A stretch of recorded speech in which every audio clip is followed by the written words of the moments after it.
श्रेयो ही ज्ञानाभ्यास ज्ञान ध्यानम विशिष्यते ध्यानात् कर्म फल त्याग शांतिरंतरम। इसकी व्याख्या इस प्रकार है। भगवान ने 8वें श्लोक से 11वें श्लोक तक एक एक साधन में असमर्थ होने पर क्रमशः समर्पण योग, अभ्यास योग, भगवदर्थ, कर्म और कर्मफल त्याग, ये 4 साधन बताए। वास्तव में उपर्युक्त चारों साधन स्वतंत्रता से भगवत प्राप्ति कराने वाले हैं। साधकों की रुचि, विश्वास और योग्यता की भिन्नता के कारण ही भगवान ने 8वें से 11वें श्लोक तक अलग अलग साधन कहे हैं। जहाँ तक कर्म फल त्याग के फल को अलग से 12वें श्लोक में कहने का प्रश्न है, उसमें यही विचार करना चाहिए कि समर्पण योग, अभ्यास योग एवं भगवदर्थ कर्म करने से भगवत प्राप्ति होती है। यह तो प्रायः प्रचलित ही है, किंतु कर्म फल त्याग से भी भगवत प्राप्ति होती है, यह बात प्रचलित नहीं है। इसलिए प्रचलित साधनों की अपेक्षा इसकी श्रेष्ठता बताने के लिए 12वां श्लोक कहा गया है और उसी में कर्म फल त्याग का फल कहना उचित प्रतीत होता है। श्रेयो ही ज्ञानाभ्यासात्। महर्षि पतंजल कहते हैं तत्र स्थितो यत्रोभ्यासः, अर्थात किसी एक विषय में स्थिति प्राप्त करने के लिए बार बार प्रयत्न करने का नाम अभ्यास है। यहाँ अभ्यास शब्द केवल अभ्यास रूप क्रिया का वाचक है, अभ्यास योग का वाचक नहीं है, क्योंकि इस अभ्यास में शास्त्र ज्ञान और ध्यान नहीं है तथा कर्मफल की इच्छा का त्याग भी नहीं है। जड़ता से संबंध विच्छेद होने पर ही योग होता है, जबकि उपर्युक्त अभ्यास में जड़ता का आश्रय रहता है। यहाँ ज्ञान शब्द का अर्थ शास्त्र ज्ञान है, तत्व ज्ञान नहीं, क्योंकि तत्व ज्ञान तो सभी साधनों का फल है। अतः यहाँ जिस ज्ञान की अभ्यास से तुलना की जा रही है, उस ज्ञान में ना तो अभ्यास है, ना ध्यान है और ना कर्म फल त्याग ही है। जिस अभ्यास में ना ज्ञान है, ना ध्यान है और ना कर्म फल त्याग ही है, ऐसे अभ्यास की अपेक्षा उपयुक्त ज्ञान ही श्रेष्ठ है।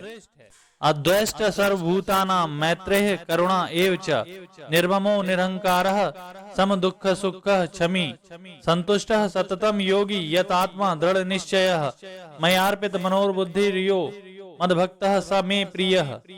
इसकी व्याख्या इस प्रकार है। अनिष्ट करने वालों के 2 भेद हैं। इष्ट की प्राप्ति में अर्थात धन, मान, बढ़ाई, आदर, सत्कार आदि की प्राप्ति में बाधा पैदा करने वाले और अनिष्ट पदार्थ, क्रिया, व्यक्ति, घटना आदि से संयोग कराने वाले।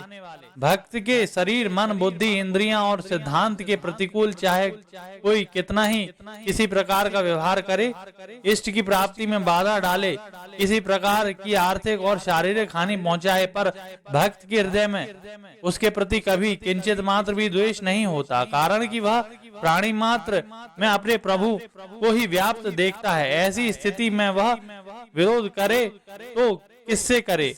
निज प्रभु मय देखहीं जगत के ही सन करहीं विरोध। इतना ही नहीं, वह तो अनिष्ट करने वालों की सब क्रियाओं को भी भगवान का कृपा पूर्वक मंगलमय विधान ही मानता है। प्राणी मात्र स्वरूप से भगवान का ही अंश है, अतः किसी भी प्राणी के प्रति थोड़ा भी द्वेष भाव रखना भगवान के प्रति ही द्वेष है। इसलिए किसी प्राणी के प्रति द्वेष रखते हुए भगवान से अभिन्नता तथा अनन्य प्रेम नहीं हो सकता। प्राणी मात्र के प्रति द्वेष भाव से रहित होने पर ही भगवान से पूर्ण प्रेम हो सकता है। इसलिए भक्त में प्राणी मात्र के प्रति द्वेष का सर्वथा अभाव होता है। मय्यः करुणा एव च। भक्त के अंतःकरण में प्राणी मात्र के प्रति केवल द्वेष का अत्यंत अभाव ही नहीं होता, अपितु संपूर्ण प्राणियों में मद भाव होने के नाते उसका सबसे मैत्री तथा दया का व्यवहार भी होता है। भगवान प्राणी मात्र के सुहृदय हैं। भगवान का स्वभाव भक्तों में अवतरित होने के कारण भक्त भी संपूर्ण प्राणियों का सुहृदय होता है। इसलिए भक्त भी सभी प्राणियों के प्रति बिना किसी स्वार्थ के स्वाभाविक ही मैत्री और दया का भाव रहता है। हेतु रहित जग जुग उपकारी तुम्हार सेवक असुरारी।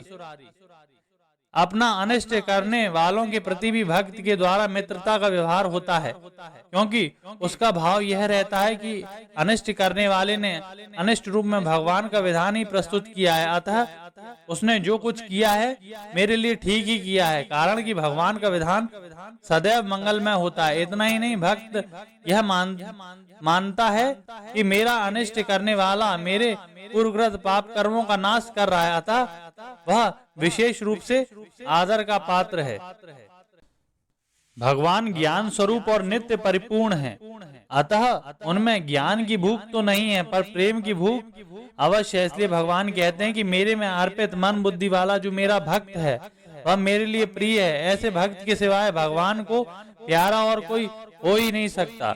जैसे किसी राजा का बेटा दूसरों से भीख मांगने लगे तो वह राजा को नहीं सुहाता, ऐसे ही सच्चित आनंद रूप भगवान का अंश जीव जब असत जड़ दुख रूप संसार से कुछ आशा रखता है तब वह भगवान को नहीं सुहाता, प्यारा नहीं लगता, क्योंकि इसमें जीव का महान अहित है। भगवान को वही प्यारा लगता है जो अन्य से आशा नहीं रखता तथा जिसमें जीव का परम हित होता है।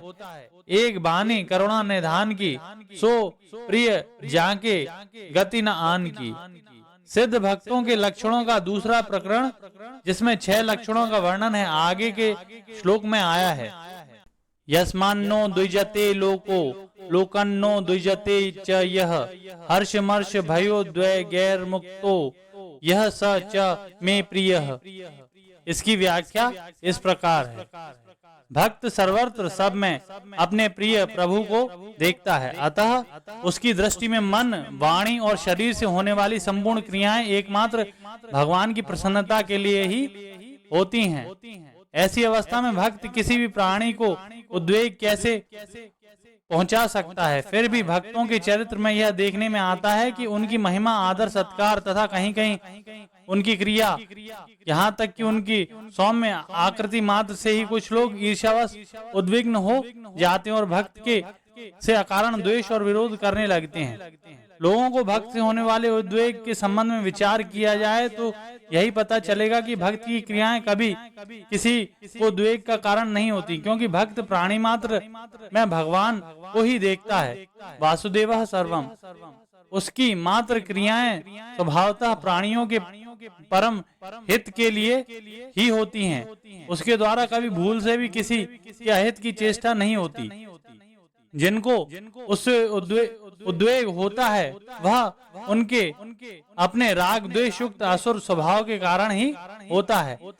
अपने ही दोष युक्त स्वभाव के कारण उनको भक्त की हितपूर्ण चेष्टाएं भी उद्वेगजनक प्रतीत होती हैं।